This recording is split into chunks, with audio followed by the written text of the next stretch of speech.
ఈరోజు శ్రీ రాజరాజేశ్వర స్వామి దేవస్థానానికి స్థానిక ఎమ్మెల్యే ప్రభుత్వ ఆర్ శ్రీనివాస్ గారు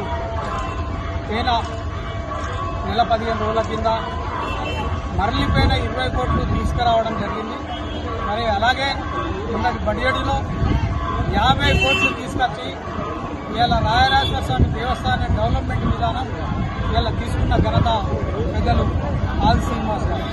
దీనికి సహకరించిన ఉమ్మడి జిల్లా మంత్రులు పెద్దలు శ్రీధర్ బాబు గారు కానీ, ఇలా పెద్దలు పొన్నం ప్రభాకర్ గారు కానీ, ఇలా రాష్ట్ర ముఖ్యమంత్రి వారికి కూడా ఇక్కడ స్థానికంగా వెనుకబడిపోయింది రాజరాజేశ్వర స్వామి దేవస్థానం. తప్పకుండా దీన్ని డెవలప్మెంట్ చేయాలనే విధానంతో పెద్దలు స్థానిక ఎమ్మెల్యే గారు తీసుకుపోవడం జరిగింది. తప్పకుండా వారు కూడా అవకాశం ఇస్తాం.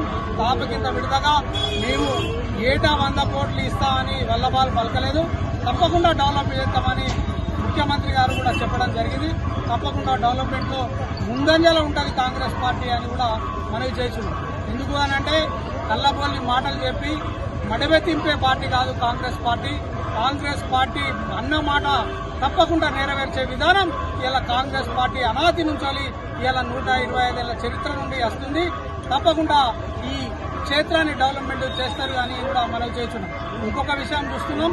ఇలా మొన్న అసెంబ్లీ సమావేశంలో కేటీఆర్ గారు మాట్లాడారు, మేము యాదాద్రి డెవలప్ చేసామని.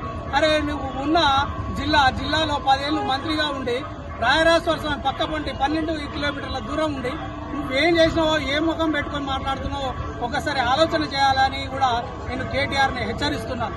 ఇప్పుడు ప్రభుత్వం పోయిన తర్వాత ఇప్పుడు ఆదికి వచ్చిందా రాజరాజేశ్వర స్వామి?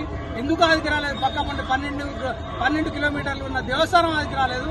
యాదాద్రి 50-60 కిలోమీటర్లు ఉన్న దేవస్థానం ఎట్లా ఆదికి వచ్చిందో ఒకసారి గమనించాలని కూడా కోరుతున్నాం. ఇదే దేవస్థానం ముందు పెద్దలు మాజీ సీఎం గారు కేసీఆర్ గారు ఇక్కడికి వచ్చి ఇలా నాకు ఇక్కడనే లగ్గమైంది ఇక్కడనే ఉన్నా అని ప్రతి సంవత్సరానికి 50 కోట్లు 100 కోట్లు కేటాయిస్తా అని మొత్తం చెరువంతా తినిపోయి చెరువును కుడిపెట్టింది తప్ప చెరువులో ఇంతవరకు పని మొదలు పెట్టలేని నీచమైన చరిత్ర ఇవాళ టీఆర్ఎస్ ప్రభుత్వం అన్నట్టున్నాం. ఇక ఇంకొక విషయం చెప్తున్నాం. ఇలా మొన్న దిష్టి బొమ్మ దగ్ధం చేసింది. ఏ రకంగా దగ్ధం చేయరు అంటే వాళ్ళు పెట్రోల్ పోసుకుంటారు, రూపాయలు పోసుకుంటారు. దేని కొరకంటే ఏదో ఆడవడం.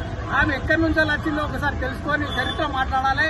ఇలా ఆమెను తీసుకొచ్చి పెద్దలు వైఎస్ రాజశేఖర రెడ్డి ఎమ్మెల్యేని చేసిండు, 10 ఏళ్ళు మంత్రిని చేసిండు.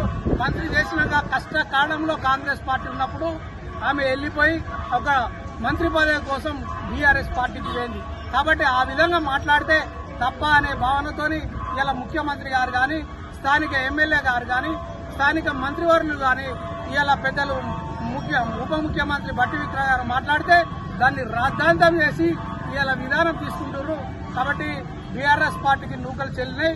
రాబోయే కాలంలో వారిని ఇంకా పూర్తిగా 0 స్థానాల్లో ఉండే పరిస్థితి ఉన్నది.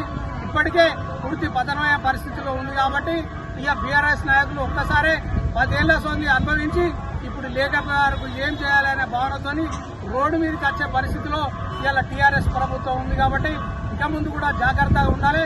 తప్పకుండా డెవలప్మెంట్ విషయంలో పెద్దలు స్థానిక ఎమ్మెల్యే గారు ముందంజలో ఉంటారు. దేవస్థానానికి ఏవైతే మాటలు ఇచ్చారో తప్పకుండా తాప కింద విడుదలగా తప్పకుండా అభివృద్ధిలో ముందంజలు ఉంటుంది.